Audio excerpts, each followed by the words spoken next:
하나님께서 오늘 저희들에게 주신 말씀 사무엘상 2장 6절로 10절,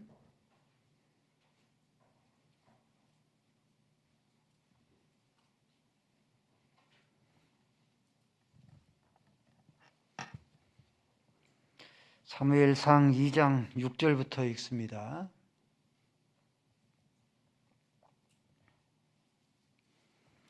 여호와는 죽이기도 하시고 살리기도 하시며 수월에 내리기도 하시고 거기에서 올리기도 하시는도다. 여호와는 가난하게도 하시고 부하게도 하시며 낮추기도 하시고 높이기도 하시는도다.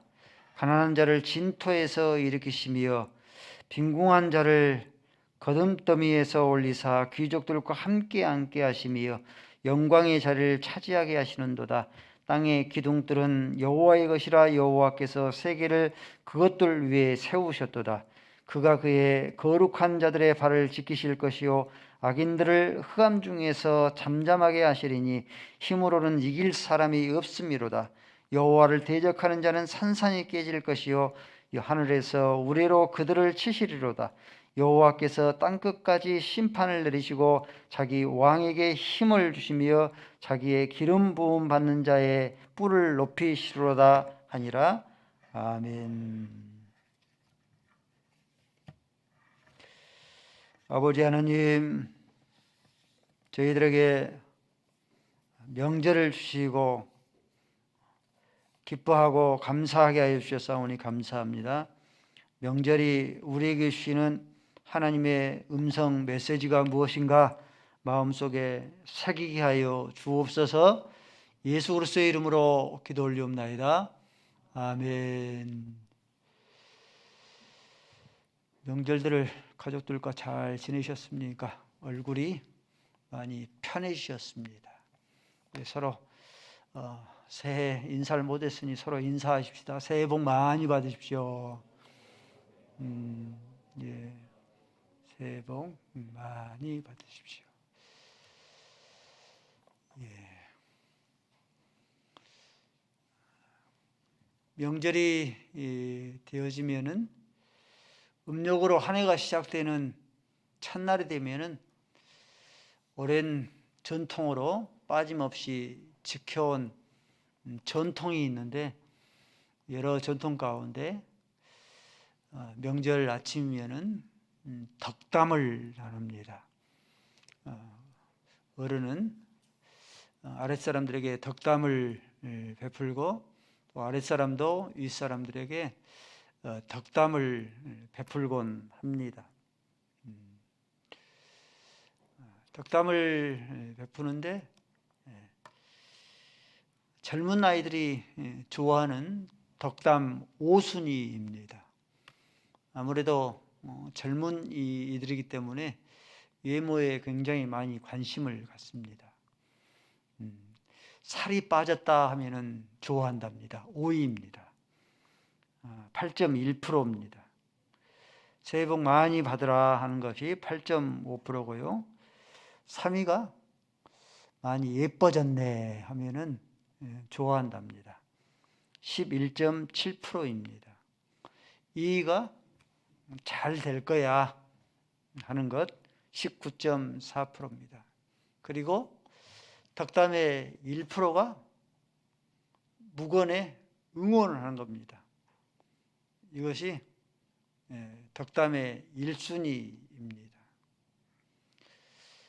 덕담도 있지만은 악담도 있어요. 새해 아침에 쏟아붓는 악담도 있습니다. 악담 5순위입니다. 5순위에서 5순 취직 언제 할 거냐 5순위입니다. 4순위는 연봉이 얼마냐.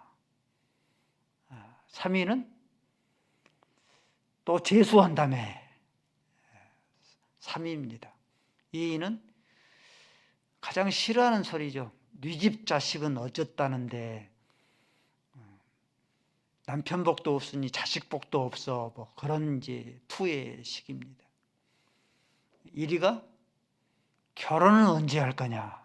이게 이제 악담의 일수입니다. 말 한마디가 새해 명절 아침에 잔치집이 돼야 되는데 초상집 되기에 충분하게 합니다. 어른들이 대부분이 베푸는 덕담은 대부분 5가지입니다. 새해 복 많이 받으렴. 올해는 재물의 복 대박 났으면 좋겠다. 또 이제 3위는 건강하고, 또 2위는 취직 됐으면 좋겠다. 자녀들이 결혼해서 아이가 없으면 자녀를 낳았으면 좋겠다 하는 것. 덕담의 5가지, 덕담의 오복입니다. 이 덕담의 오복들은 사랑하는 가족들이 마음껏 풍성하게 누렸으면 하는 인생의 보화와 같고 인생의 진주와 같은 것입니다. 재물의 복, 건강의 복, 취업의 복들, 또 자녀가 자녀를 낳은 복들, 오복이죠. 인생의 진주와 같고 보배와 같은 덕담 오복들입니다. 근데 이런 가족들이 마음껏 풍성하게 누리기를 원하는 이런 오복이 누구에게서 말미암는가? 그 출처가 어디인가? 그 출처는 하나님, 여호와 하나님이십니다. 오늘 본문 말씀은 한나가 하나님 앞에 기도하는 내용인데, 덕담의 오복이 여호와 하나님께로 말미암는다라고 말씀하고 있는 거예요. 6절 말씀해 보니까 여호와는 죽이기도 하시고 살리기도 하신다. 여호와는 수월에 내리기도 하시고 수월에서 올리기도 하시는 분이시다. 6절, 7절 말씀해 보니까 여호와 하나님은 가난하기도 하시고 부하게도 하신다. 낮추기도 하시고 높이기도 하시는 분이시다. 8절 말씀해 보니까 가난한 자를 진토에서 건지기도 하시고 빈궁한 자를 거름더미에서 올리사 귀족들과 함께 앉게도 하시는 분이시다. 덕담의 오복, 가족들이 간절히 풍성하게 누리기를 원하는 이 덕담의 오복이 여호와 하나님께로 말미암습니다. 출처예요. 현대인들의 최대의 관심사가 뭡니까? 재물이잖아요. 대박 나세요. 가장 많은 덕담인 것 같습니다. 이 재물의 복이 여호와 하나님께로 말미암습니다.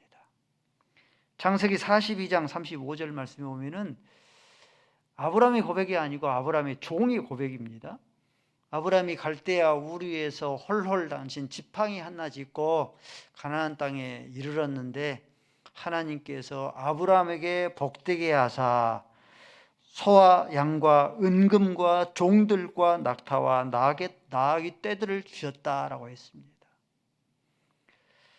창세기 26장 12절 말씀이니까 하나님께서 이삭을 복되게 하사 한 해의 농사를 100배의 복을 주셨다. 재물의 복을 주신 것이죠. 창세기 32장 8절 말씀 보면은 야곱이 삼촌 라반의 집에서 머무르고 있는 동안에 에서를 만나러 갈 때에 짐승떼를 2떼로 나눠서 에서에게 보낼 만큼 하나님께서 야곱에게 재물의 복을 주신 겁니다. 역대상 13장 14절 말씀해 보니까 여호와의 궤가 오벳 에돔의 짐에 거하여 있으므로 하나님께서 오벳 에돔의 모든 소유와 물질에 하나님께서 복을 허락하여 주셨다 했어요. 동방의 최고의 갑부 욥 아닙니까? 욥기 42장 10절에 욥기를 마감하면서 정리하면서 이렇게 말씀하죠. 하루아침에 잿더미가 됐는데, 하루아침에 알거지가 됐는데 모든 연단을 마치고 하나님께서 욥을 복되게 하사 이전의 소유보다 갑절의 복을 허락하여 주셨다. 여호와께서 복을 주시는 거예요.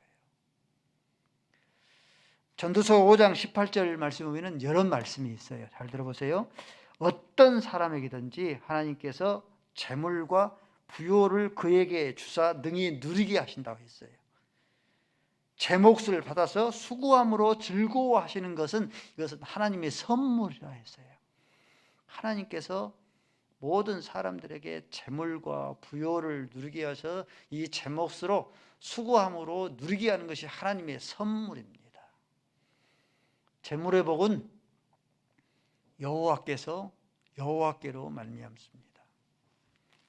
또 현대인들의 큰 관심사가 뭡니까? 건강이잖아요. 건강, 염려증에 걸릴 만큼 건강에 큰 관심을 가진데 이 건강도 하나님께서 주신다 했어요. 시편 92편 14절 말씀을 보면 늙어서도 결실하며, 늙으면 결실을 못 하잖아요. 늙어서도 결실하며 진액이 풍족하며 빛이 청청하며. 늙으면 빛도 사그라들고 그러는데 빛이 청청하며, 늙어서도 아주 젊은이처럼 건강한 분들이 있지 않습니까? 이런 건강의 복을 주신다. 또 어떤 복이 큰 관심이 있습니까? 오래 사는 것, 장수잖아요. 잠언 10장 27절 말씀에 여호와를 경외하면 장수하게 한다. 그런데 악인의 수명은 짧아지게 하신다 했어요. 하나님께서 섭리하시는 것이죠. 시편 91편 16절 말씀에도 내가 그를 장수하게 함으로 그를 만족하게 하며 라고 기록하고 있습니다. 결혼하는 것, 그냥 네가 좋아서 배우자 만나서 결혼해서 아내를 취하겠지라고 생각하는데 성경은 그렇게 말씀하지 않아요. 잠언 18장 22절 말씀에 아내를 얻는 자는 복을 얻고 여호와의 은총을 얻는 것이다. 아내를 얻는 것은 여호와의 은총이에요, 여러분들. 자식을 얻는 것, 그냥 결혼하면 그냥 자식이 얻어질 것 같습니까? 성경은 그렇게 말씀하지 아니하고 시편 127편 3절 말씀에 자식은 여호와의 주신 기업이요 태의 열매는 그의 상급이로다라고 말씀하고 있습니다. 덕담의 오복, 여호와 하나님께로 말미암습니다. 출처예요. 여호와 하나님께로 말미암고, 그러면 누구에게 이런 덕담의 오복을 다 누리게 하시는가 하는 것은 여호와를 경외하는 자예요. 오늘 본문의 말씀처럼 죽은 자를 살리기도 하시고 가난한 자를 부하기도 하시고 낮은 자를 높이기도 하십니다. 그러나 출애굽기 22장 20절 말씀에 여호와 외에 다른 신에게 제사하는 자는 멸할지니라. 다른 신에게 제사를 하게 되어지면은 멸하게 되어진다. 명절이 되면은 먼저 떠나신 선조를, 부모를 공경한다는 그런 의미로 차례상을 장만하고 거기에 절하고 숭배하고 경배하고, 성묘를 장만하고 거기에 가서 절하고 숭배하고 경배할 것 같으면 이것은 돌아가신, 먼저 가신 부모와 선조들을 공경하는 의미를 뛰어넘어서 다른 신에게 제사하는 것이 되어집니다. 그렇게 되어지면은 덕담의 오복 누리지 못할 뿐만 아니라 하나님께 그를 멸할지니라. 멸함을 받습니다. 신명기 8장 18절 말씀에 여호와 하나님께서 내게 재물 얻을 능력을 주신다 했어요. 재물 얻을 능력을 주시는데 그 다음 19절 말씀에 그러나 너희가 만약 여호와 하나님을 버리고 다른 신들에게 제사하면은 그를 반드시 죽일지니라. 오복, 덕담의 오복을 누리지 못할 뿐만 아니라 그를 반드시 죽임을, 멸함을 당하게 되어집니다. 설 명절에 하나님께서 우리에게 주시는 첫 번째 메시지입니다. 여호와 하나님을 경외하라. 하나님의 첫 번째 메시지죠. 그러하지 아니하고 다른 신에게 제사하고 차례상에 절하고 경배하고 성묘 장만해서 거기에서 절하고 경배하게 되어지면은 오복을 누리지 못할 뿐만 아니라 하나님의 오히려 진노가 모든 사람들에게 누구든지 재물의 복을 주시면은 여호와 하나님 외에 다른 신에게 제사하면은 오히려 진노가 임한다는 말씀들을 마음속에 새겨야 합니다. 명절이 되면은 당대나 후대가 함께 모여서 여호와 하나님을 경배하자, 여호와 하나님을 경외하자, 이 메시지를 마음속에 새김바 되어지면은 그것은 최고의 덕담이 되어집니다. 당대가 후대에게, 후대가 당대에게 여호와 하나님을 경배하게 해요라고 하면은 최고의 덕담이 되어져요. 그리하지 아니하고 다른 신에게 제사하자라고 할 것 같으면은 이것은 최고의 악담이 되어집니다. 하나님께서 우리에게 주시는 그런 음성을 우리는 명절 메시지로 마음속에 새길 수 있어져야 합니다.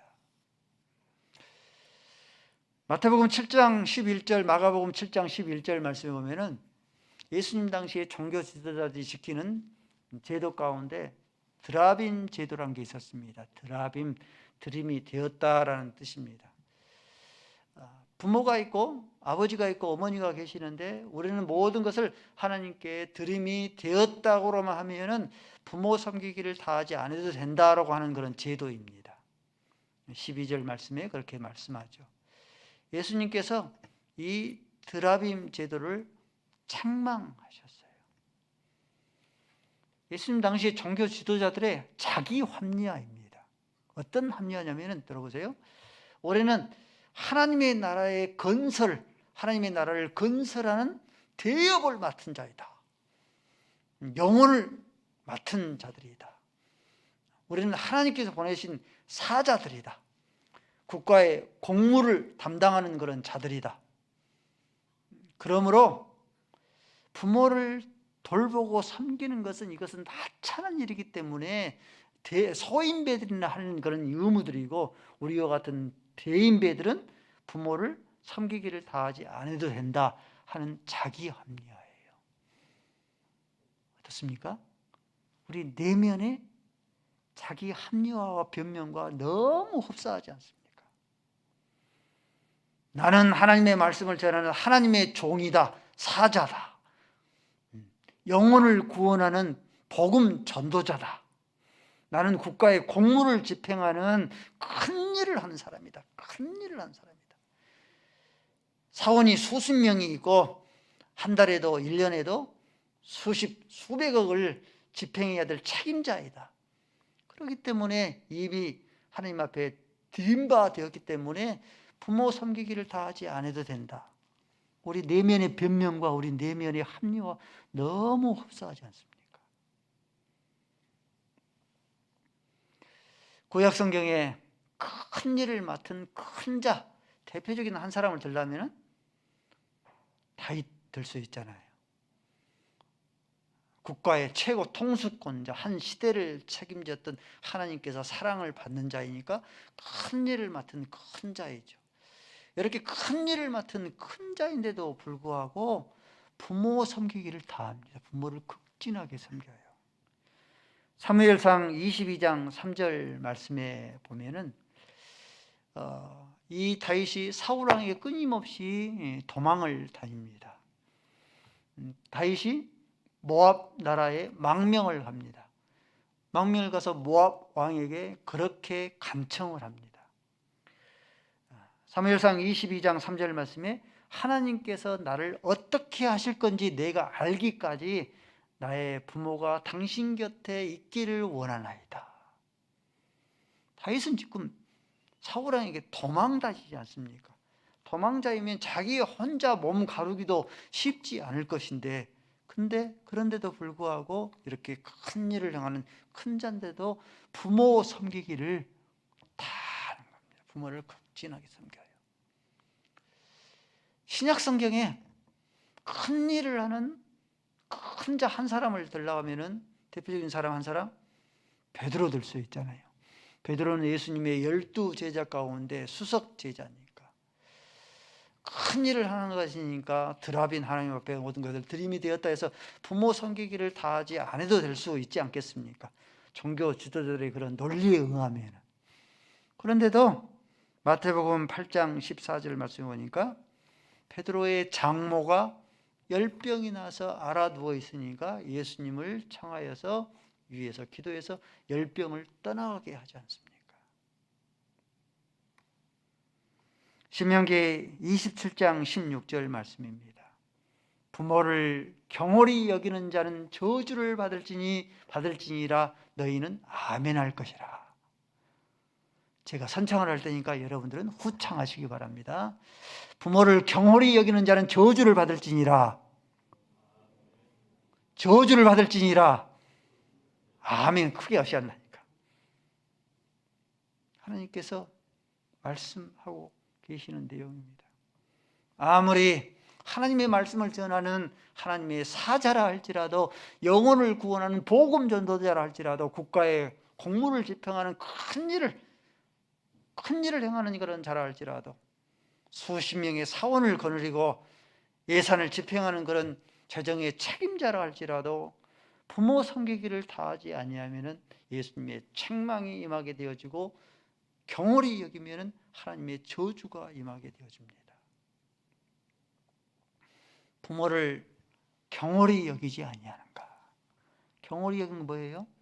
가볍게 여기는 거죠. 부모를 무시하는 거죠. 어떨 때 부모를 여러분들 경홀히 여깁니까? 부모가 나에게 해준 것이 무엇이 있어? 물려받은 것이 없으니 부모를 경홀히 여깁니다. 부모가 나에게 해준 것이 없고 물려준 것이 없다라고 부모를 경홀히 여깁니다. 부모가 나이마나 늙었다고 부모를 경홀히 여기죠. 부모가 아는 것이 적다고, 배움이 적다고, 세련되지 못하고 거칠고 투박하다고 부모를 경홀히 여깁니다. 명절이 우리에게 주는 교훈입니다. 먼저 떠나신 선조들, 부모들 경배하고 숭배할 필요는 없는 거죠. 그러나 살아계신 부모 섬기기를 다 할 수 있어져야 합니다. 명절이 우리에게 주시는 교훈입니다.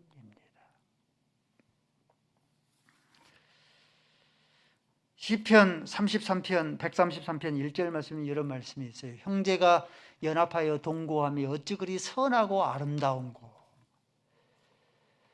형제가 연합하여서 동거하면은요, 육신의 부모가 기뻐하고 즐거워합니다. 그것보다 큰 기쁨이 없죠. 영의 아버지도 연합하고, 형제가 연합하여 동거하면은 영의 하나님도 기뻐하고 즐거워해요. 근데 형제가 불화하고 반목하면은 육신의 부모가 슬퍼해요. 마음의 근심덩어리가 됩니다. 육신의 형제가 불화하고 반목하면요, 영의 하나님도 걱정덩어리가 되어집니다. 여러분들, 다윗의 배다른 자식들이 있었지 않습니까? 형제가 연합하여 동거하지를 못하고 반목하고 불화했습니다. 암논이 다말을 범하고 앙심을 품고 압살롬이 암논을 암살하고, 압살롬이 또 아버지를 계획하여서 쿠데타 반란을 일으키게 되어지고, 아도니아가 다 솔로몬의 왕권을 또 대적하다가 솔로몬 왕에게 결국은 죽임을 당합니다. 여러분들, 이때 그 모습을 쭉 보면서 다윗의 마음이 어떻겠어요? 다윗의 마음이 시커멓게 탔을 거예요. 형제가 반목하고 형제가 불화한 그런 모습을 보면서 가슴에 대못질을 당했을 거예요. 그러면은 하나님 아버지의 마음도 어떻겠습니까? 하나님의 아버지의 마음도, 창세기 6장 6절 말씀이에요. 하나님께서 사람 지으셨음을 한탄하고 근심하사. 형제가 불화하고 형제가 반목하면은 사람 지으셨음을 한탄하고 근심하게 되어집니다. 누가복음 13장 12장 13절 말씀은 한 사람이 예수님께 찾아옵니다. 간청을 하기를 예수님이여 납비여 형의 유산을 나누어 가지게 하소서. 그 유산의 문제를 스스로 해결하지를 못하고 예수님께 일러 바치는 거죠. 불화하고 반목하는 거죠. 불화하고 반목하는 것에 선하고 아름답다라고 하지 아니하고 이것은 악한 것이다, 추악한 것이다는 그런 표현을 오늘 밤에 내 영혼을 찾으면 내 모든 것이 누구것이 되겠느냐라고 교훈하시는 그런 말씀이죠. 여러분들 대부분이 형제가 반목하고 불화한 그런 이유가 무엇입니까? 그 차지하는 것 가운데 많은 부분이 부모의 유산입니다. 참 아이러니한 것도요. 한 것이 부모의 유산이 아무것도 없잖아요. 그러면은 형제들이 대부분이 반목하지 아니하고 불화하지 않습니다. 근데 비례해요. 부모의 유산이 많으면 많을수록 그만큼 더 반목하고 그만큼 더 불화합니다. 이걸 보면은 다다익선이 아니고 다다익악이에요. 삼성그룹 우리가 보지 않습니까? 이병철 아들들, 이건희 회장과 이맹희 장남과 죽는 순간까지 법정에서 피투성이 그런 싸움을 싸우지 않습니까? 잠언 17장 1절 말씀입니다. 떡 한 조각만 있고 화목하는 것이 육선이 가득하고 불화하는 것보다 낫도다. 우리에게 말씀합니다. 설 명절이 우리에게 주는 교훈이에요. 형제가 연합하여 동거함이 어찌 그리 선하고 아름다운고. 구약시대에 아주 독특한 제도가 있었습니다. 근족 제도입니다. 혈육 가까운 근족 제도, 고엘, 기업을 무르다 하는 고엘 제도입니다. 근족이 지녀야 할 의무는 형제가 가난하여서 노예로 팔려갈 때에 다시 되돌아오도록 하는 겁니다. 또 땅을 팔아버렸을 때에 땅을 다시 되돌림을 받게 하는 겁니다. 그리고 자식이 없이 죽으면 자식을 있게 해주는 그 의무가 있어요. 또 피살을 당했으면은 원한을 갚아주는 이 의무를 지녔습니다. 근데 아무나 할 수 없고 자격이 있어야 합니다. 자격은 혈육입니다. 혈육 가운데 해야 돼요. 혈육 중에서도 가까운 근족이 먼저 1순위, 2순위로 이렇게 감당을 해야 합니다. 그리고 자원해야 돼요. 아무리 가까운 근족이어도 내가 감당하지를 못하겠노라 하면은 감당할 수 없는 거예요. 또 아무리 자기가 하고 싶어도 능력이 없으면은 감당할 수가 없습니다. 자격이에요. 근데 예수 그리스도께서 저와 여러분의 근족이 되어 주셨어요. 자원에서 자청해서 죄와 사단과 사망의 몸에서 우리를 건져내셨습니다. 능력자이시죠. 기름 부음 받는 자, 그리스도의 뜻이죠. 기름 부음 받는 자, 왕과 선지자와 제사장직, 이 세 가지의 능력을 가지고 우리를 사단과 사망과 죄의 권세에서 우리를 구원해 주셨습니다. 예수 그리스도께서 우리의 근족이 되어 주셨으므로 우리들도 고엘의 근족의 그런 삶을 살아야 합니다. 믿음의 형제가 됐든지 육신의 형제가 되었든지 차원하지 아니하면은 그만이지만은, 그러나 차원하고 자청해서 갈라디아서 6장 2절 말씀에 너희는 서로 짐을 나눠지라. 그리스도의 법을 성취하라. 하나님의 물질의 그런 짐을 서로 나눠주고, 로마서 12장 15절 말씀에 기뻐하는 자와 함께 기뻐하고 즐거워하는 자와 함께 기뻐하라. 형제가 기뻐하면 함께 기뻐하고 마음을 서로 나누라는 것이죠. 슬퍼하면 함께 마음을 슬퍼하고 마음을 서로 나누라. 그러면 하나님께서 어떤 복을 주시겠어요? 보아스가 근족의 고엘의 그런 사명을 잘 감당함으로 베들레헴의 유력자가 됐던 것처럼 유력자의 그런 복을 주시고, 지극히 작은 고을 베들레헴에서 예수 그리스도가 나신 것처럼 예수 그리스도의 한 가족이 되어지는 명예를 하나님께서 선물로 우리에게 허락하여 주십니다. 가족에게 최고의 미덕의 선물은 어떤 것인가? 영혼의 구원입니다. 우리의 가족들이 우리가 감당해야 될 그런 몫입니다. 성도 여러분들, 가족을 구원하려고 하면은 간절함과 절박함이 없으면은 구원할 수가 없습니다. 내 영혼만큼 사랑하는 그 간절함과 절박함입니다. 로마서 9장 3절 말씀에 사도 바울과 같이 나의 형제 권력 지친들을 위해서 내가 그리스도에게 끊어질지라도, 내가 구원을 못 받을지라도 내 권력, 나의 형제들의 영혼의 구원을 위해서 이런 간절함, 이런 절박함이 없으면은 우리의 믿지 아니하는 부모님의 구원, 영혼의 구원, 우리의 자녀의 구원, 우리 형제들의 영혼의 구원할 수 없습니다. 출애굽기 32장 32절 말씀에 백성들의 죄를 사하여 주옵소서, 그렇지 않으면 내 이름을 생명책에서 지워버려 주옵소서, 이런 간절함, 이런 절박함이 없으면은 그냥 입바람이에요. 가족 구원해야 돼요. 입바람이 그런 이 우리의 마음의 소원이 될 수가 있습니다.